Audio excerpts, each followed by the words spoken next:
Welcome to the Organizational Maneuverability Radio Show, defying gravity so your team can soar at altitude, with host Marshall Goldsmith, Executive Coach, Randy Swaim. Well, hello.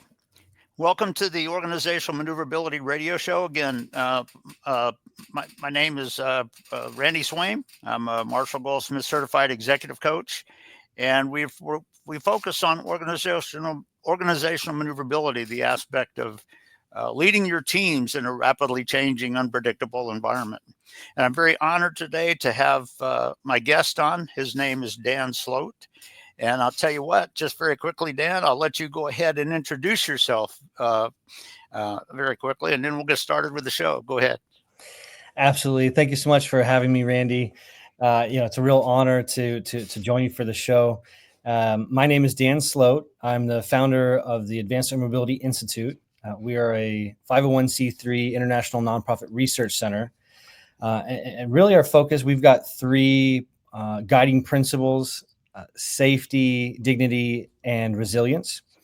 Three very important terms, no two ways about it. Absolutely, sir. And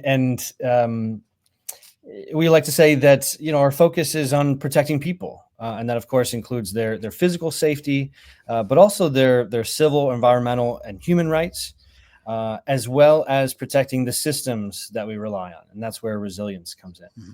And I'll tell you what, wanting to protect people and all that, and that part of the resilience, you basically have my compliments for that. That's very key.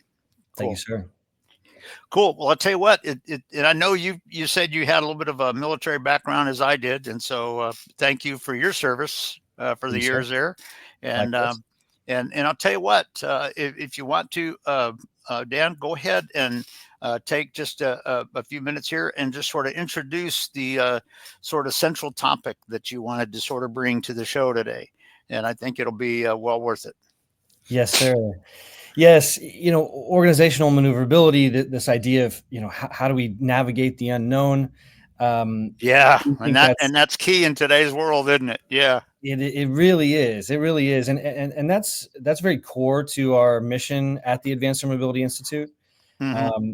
The truth is there's, as a nascent industry, there's quite a bit of confusion, right? There's an overall lack of what you'd say true experience because operations haven't fully begun yet. Mm-hmm. And so, yes, advanced air mobility, this is very much a passion of mine.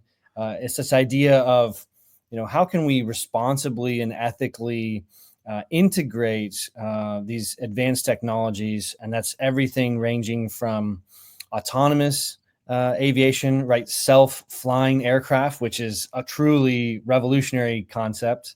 It truly is.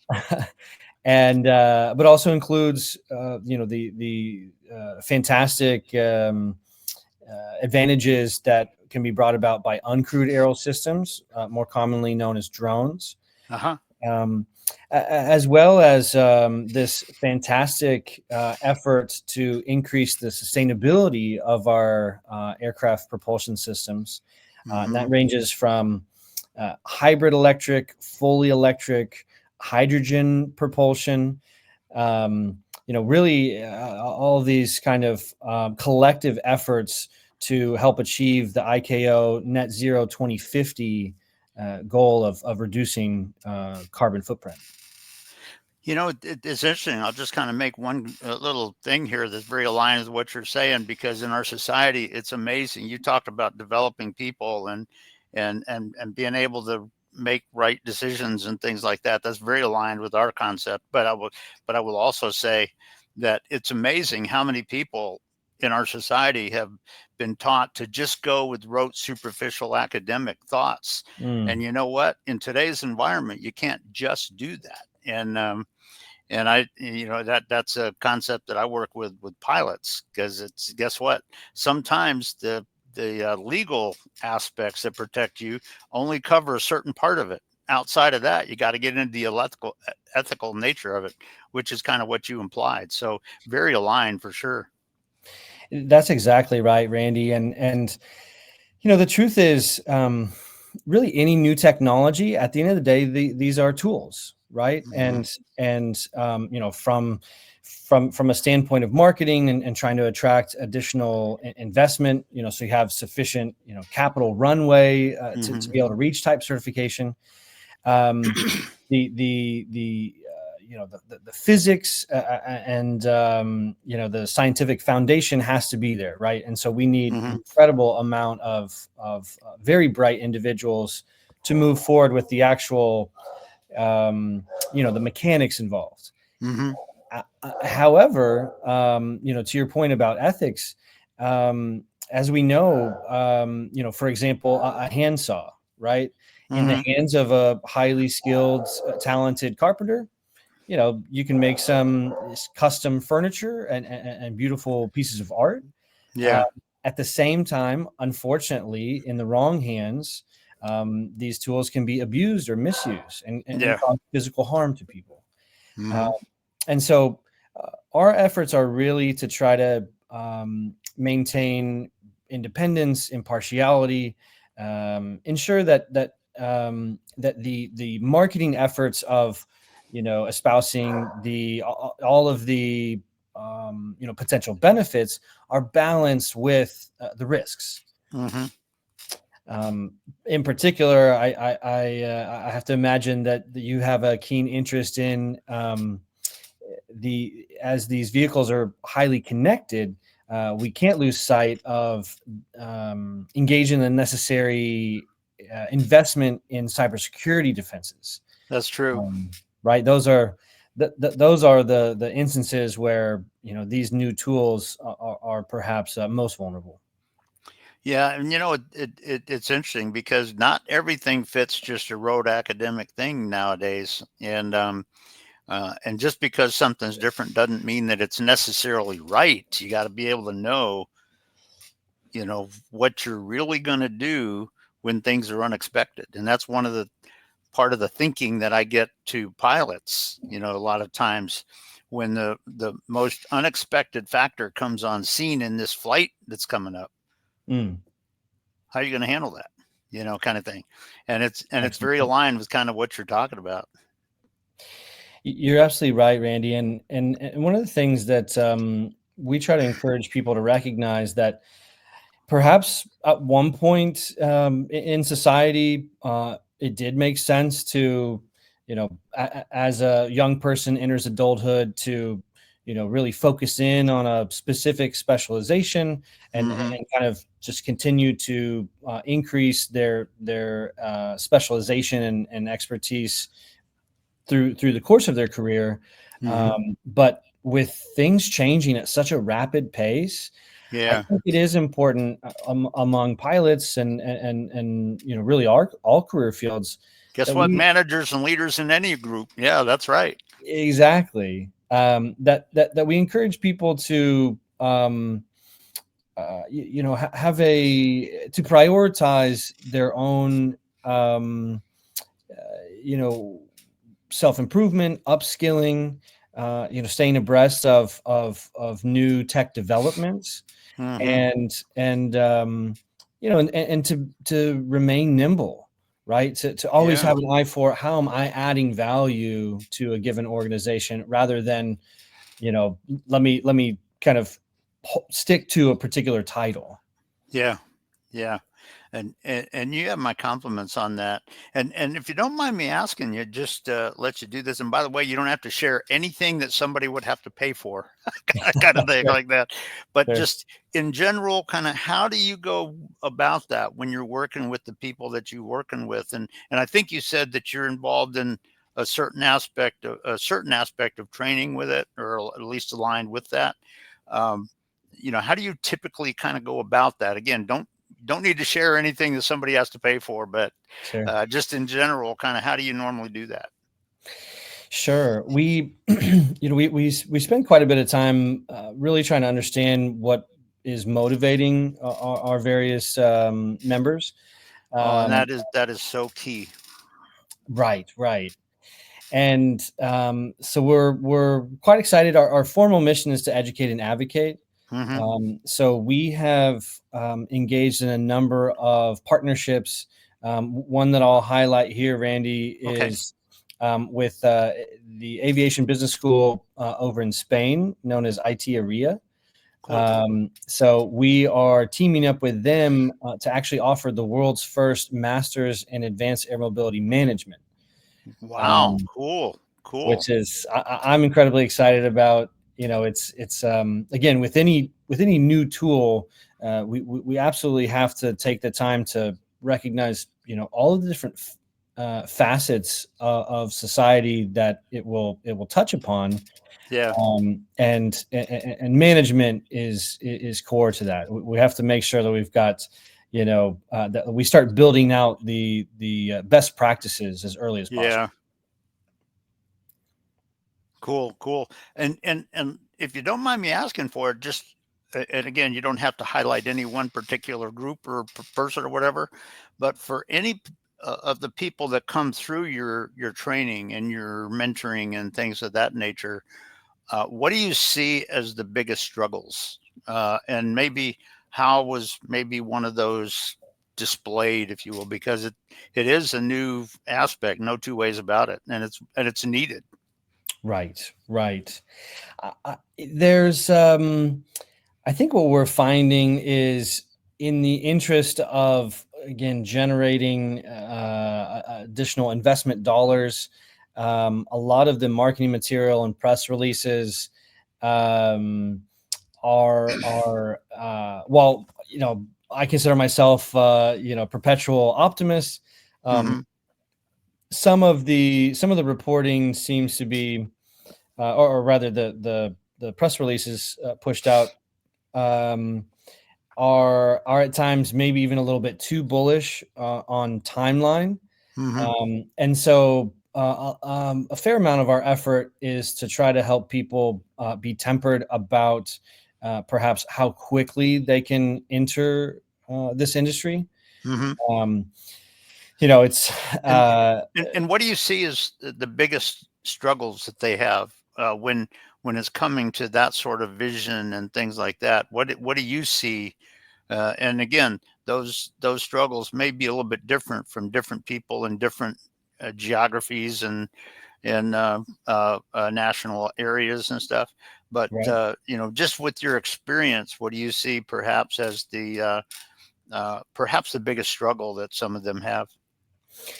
Yes. So, uh, this is a space I touched upon the sustainable propulsion. Uh-huh. We certainly have a lot of individuals who are attracted to this space uh, because of the potential, positive impacts on the environment. Yeah. Pushing back against climate change. Yeah. Uh, I recognize that can be a bit of a divisive topic. It's become quite politicized, Mhm. but just generally speaking, it has attracted a lot of folks who have a sincere interest in trying to keep our planet clean, safe air, safe drinking water, and so forth. Mhm. Um, uh, when it comes to the generation of electricity, as you likely know, Randy, um, in many parts of the world, to include the United States, there's an awful lot of electricity that goes into the grid that is generated through the burning of coal, right? Which Yep. is quite dirty. Yep. Um, and so, of course, we welcome all of those folks who are excited about this space because of the potential environmental benefits. But at the same time, again, always trying to temper and present a fair and accurate representation. We try to remind people, or we try to illustrate to people that if the generation of the electricity that powers these electric aircraft is itself not new and clean, then it's more of a transfer along the value chain of where the emissions happen rather than eliminating them altogether. So Mhm. we really try to promote clean generation of electricity. Mhm. um, and that's again just trying to present a fair and balanced view on that. Um, And that can be valuable for sure in two ways. Yeah, yeah, yeah. there, I'll also add, Randy, that Yep. Go ahead. there's a um, there's another subset of folks who are interested in this space who um, are very drawn to what's been proposed as a solution to our growing, traffic congestion. Mm-hmm. Say, hey, if we're, we can offset this by having people commute, in aircraft within their city, Mm-hmm. as opposed to taking up another lane on the highway. Yeah. Um, when you look at the actual growth trends for automobile manufacturing, but also how just the sheer extent that we license new drivers. Mm-hmm. Um, I think realistically, especially as production of, for example, eVTOL aircraft, just like with anything, it's gonna be a slow, incremental ramp up. Yeah. Um, I think it will be, if we're able to achieve a meaningful decrease in traffic congestion. Mm-hmm. It's not going to be quickly. Yeah, that's We going to take a while for sure. right. I mean, we produce so many new cars, and the used car market is still very, very robust. Mm-hmm. There's new drivers being added to the roads, and at the same time, people are continuing to drive, into more advanced years, Yeah. right? So, Yeah. Yeah. um, again, always with an eye towards fair and balanced look that this is really exciting technology, and it can bring about so many benefits, but it's not a cure all. Yeah. And let's face it, in a rapidly changing environment, uh, you know, most solutions are not cure-alls because guess what? The factors are going to slightly change going forward. And can you adapt Right. and get it there? And that's huge. Yeah. Very Exactly right. aligned with what you just said. Yeah. Yeah. That's Let me right. ask you, this. When you have people, when people come into your group, do they kind of come in and stay, or do they come in and learn and go back to their company or whatever? What sort of normal with kind of what you do with that, and where you bring them? That's an excellent question, Randy. And we do see a bit of both, but the majority do stay and continue to work with us. Um, the folks that have been with us for a season and then back to their organizations, um, that is often precipitated by some kind of life event. Maybe they're moving states or countries. Oh, okay. New, maybe they're promoted in their job and taking on more responsibility. Yeah. um, and we, of course, we never take anything like that personally. We understand Yeah. people have their own family and career priorities, certainly. That is true. That is true. Well, let me ask you this: for people that do go back to their own company like that, um, what do you experience in their communication to you, or whatever, or maybe even after they get back home, if they contact you again or something like that? What do you see as some of the great, um, mind blowing benefits that Mm, they experience and that they take back home to their company from mm, the factor of being with you for a little bit? sure. It's a case where, um, uh, you know, I would actually argue that our our capacity for influence in the industry, if anything, grows Hmm. when they transition, to other organizations or back to their original, Yeah. because then we effectively have an internal champion, right? Someone who's familiar with our initiatives, who aligns with our values, the safety, dignity, and resilience that I Hmm. mentioned before. Um, and so it's altogether a positive thing. and many of which have then encouraged their organizational leadership to come back and sponsor and support the various reports and events that we host. Hmm. Hmm. And do some of them do that? Yes, Cool. yes, we've seen Cool. that a number of times. Yes.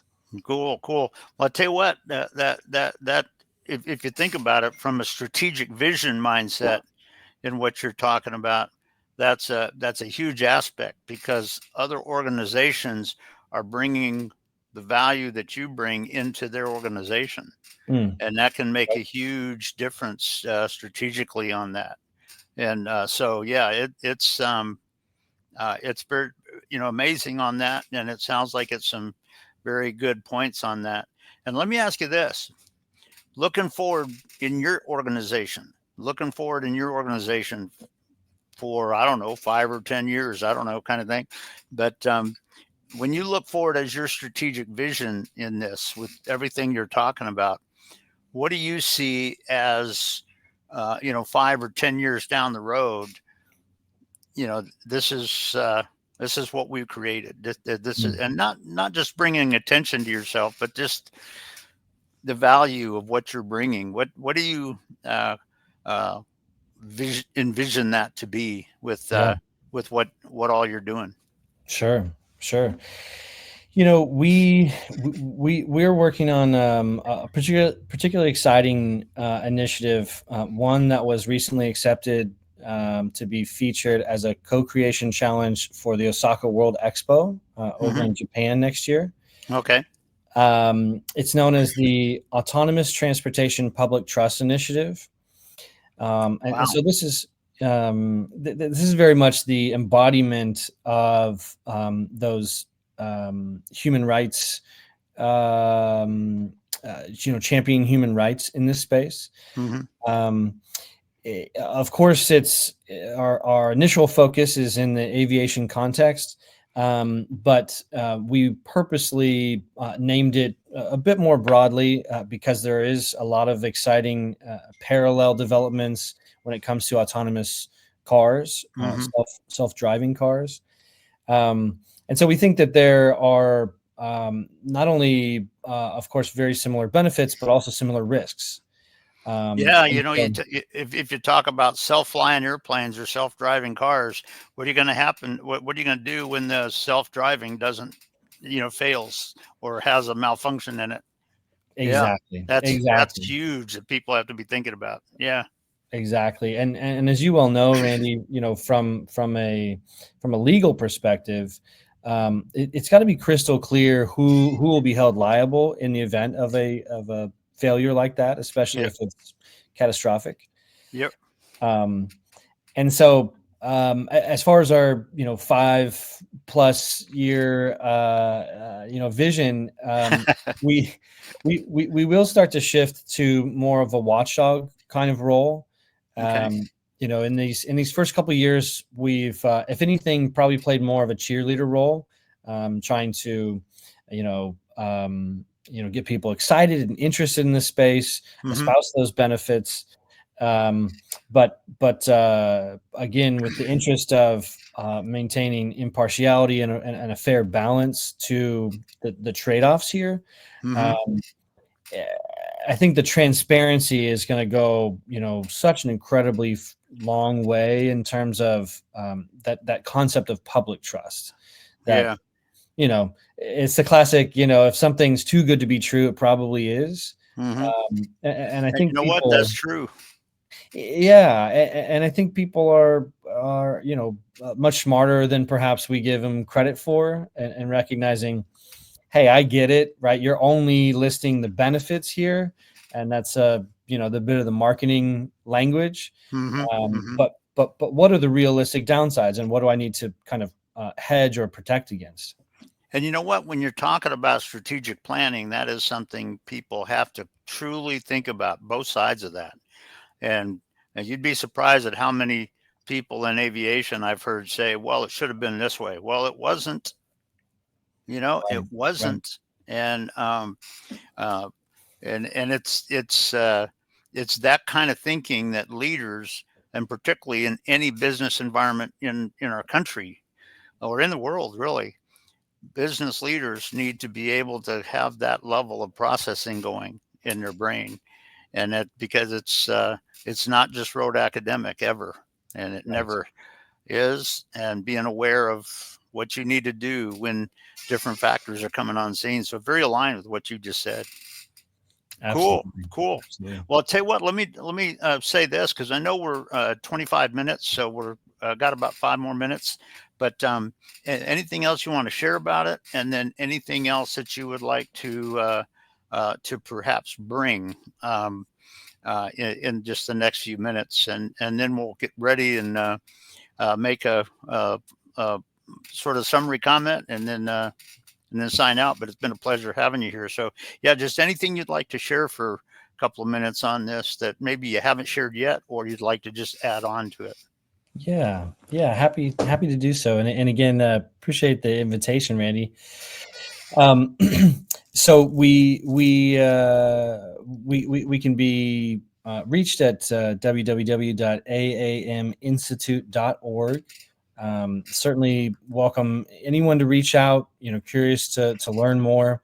On an individual basis, we have quite a few volunteer opportunities for anyone who from a professional vantage point would like to see how maybe their skill set or talent intersects with this space. For Hmm. example, we had a very bright architect express interest, and that's a very needed aspect to all of this. Yeah. It's not enough that that this new transportation infrastructure is that it's in working condition, but there is There's always a growth part to it, isn't there? right, and we have to figure out Yeah. ways to integrate and ensure compatibility, um, of course, in a functional way, but also again looking at public acceptance that we have an eye towards the aesthetic compatibility. And you know Um, that everything you just said is totally key when you think about organizational maneuverability. When there's aspects where you're having to get ready to adapt a little bit, you got to bring all those factors in to your decision making on your strategy adjusting and leading your teams and adjusting and things like that. So yeah, that's a key point that you just said. Yeah. Yes, and I think there's a rather fascinating kind of parallel. I'll give a shout out to one of our very bright scholars on our research council. Cool. They're working on a PhD that really kind of drills a bit deeper to recognize, with this rather futuristic, advanced technology, how can we build that into and adjacent to our communities, and in particular for example, they're based in Italy. Yeah. um, how can we integrate this adjacent to perhaps ancient structures, Oh yeah. right, in Yeah. a way that doesn't detract from their inherent beauty, and certainly doesn't put it at risk for deterioration or damage. Hmm. And I think that there's an excellent parallel with organizational maneuverability in that every organization, as you well know, must stay agile, Yeah. and so that of course involves incorporating new tools, but also fresh young talent, Hmm. um, and but at the People who same think a little bit different sometimes. Yeah. right. But at the same time, of course, that expression of don't throw the baby out with the bathwater, Yeah, right? that's true.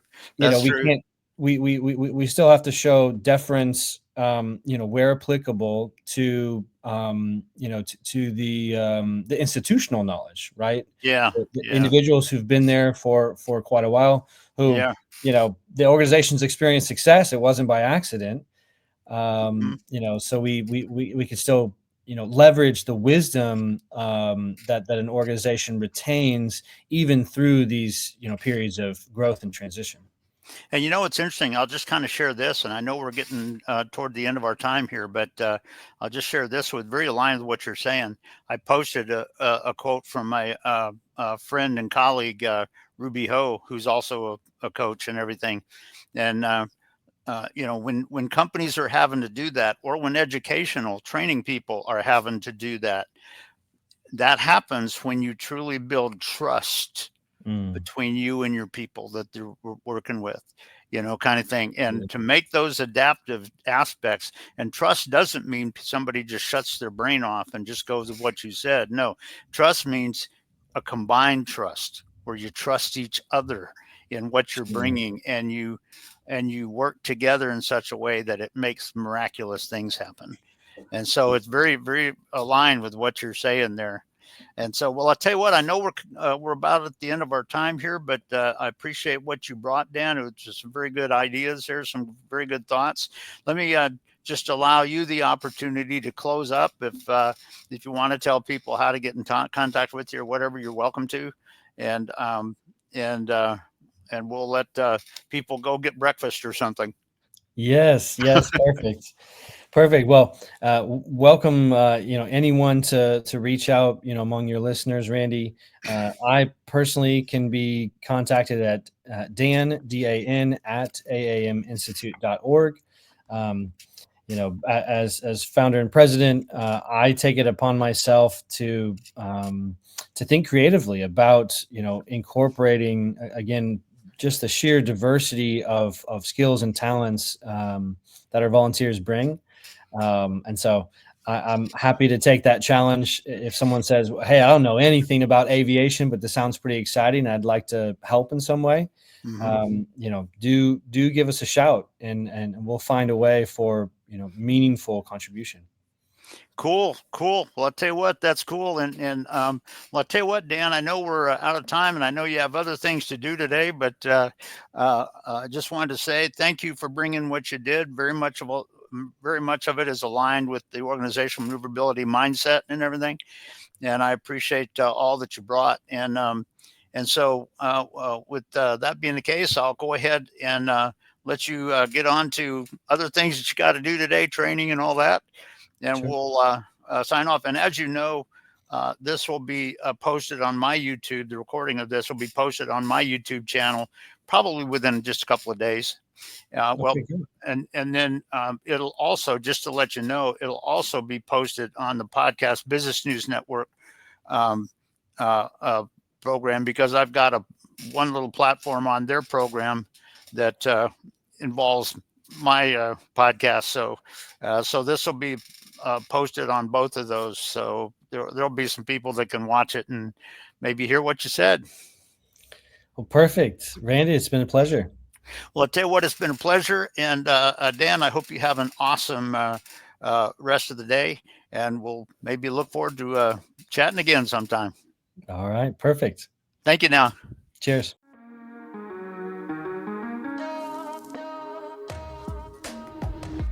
Broadcasting from the business capital of the world, this is the Podcast Business News Network. For nearly 2,000 severely injured veterans, everyday life has become filled with barriers.